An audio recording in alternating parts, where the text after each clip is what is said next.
C'est par la commune de Ouessé que la mission a fini sa visite des sites du PADAC ce dimanche.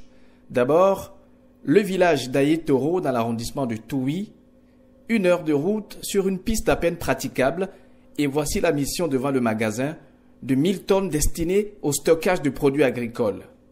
Sa réalisation a coûté un peu plus de 45 millions au PADAC. La construction de ce magasin réjouit les autorités communales de Ouessé qui en demandent plus. Je tiens à remercier les partenaires qui ont appuyé PADAC. Et ce joyau fait la fierté de la commune de Ouessé parce que, comme l'a dit tout à l'heure, les localités frontalières doivent être vraiment équipées.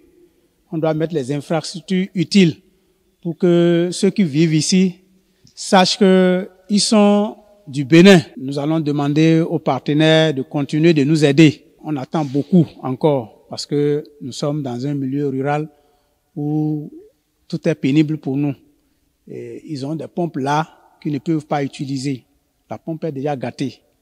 Donc on ne peut pas avoir de ces infrastructures là où on veut que les gens y habitent, qu'il n'y ait pas de l'eau. La mission a demandé aux bénéficiaires des explications sur le plan de gestion du magasin et a fait ensuite un tour de contrôle.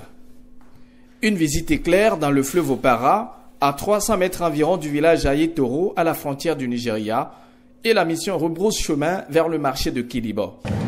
Le chantier est quasi achevé, il ne reste que quelques compléments. Il a été prévu de réaliser 2 modules de boutiques. Chaque module, il y a 4 boutiques. Donc ça fait 8 boutiques au total.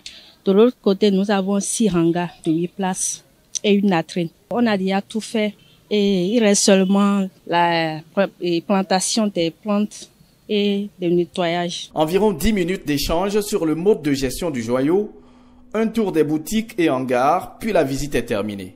Pendant les 3 jours de périple, le chef projet à l'Agence française de développement a touché du doigt les différentes réalisations du PADAC dans les communes visitées.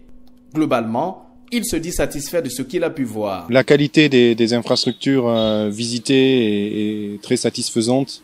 Globalement, on a pu constater ici ou là quelques améliorations à effectuer, mais les entreprises concernées par les travaux nous ont rassurés sur le fait que les petits compléments seront réalisés très rapidement avant les réceptions des ouvrages. Ces investissements, selon lui, vont améliorer la productivité agricole dans les communes bénéficiaires. On voit que les investissements réalisés vont permettre, notamment pour les communes, d'améliorer la commercialisation, le stockage de produits agricoles, vont permettre également d'améliorer la qualité de certains produits, notamment les produits d'élevage.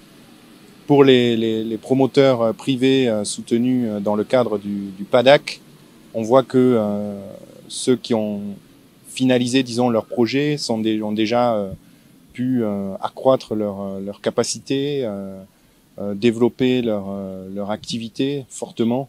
Donc, au final, il apparaît que l'ensemble des projets financés s'avère très pertinent pour le département des Collines. Très prochainement, des sites seront remis pour la construction d'autres infrastructures agricoles et marchandes, a laissé entendre le chef projet.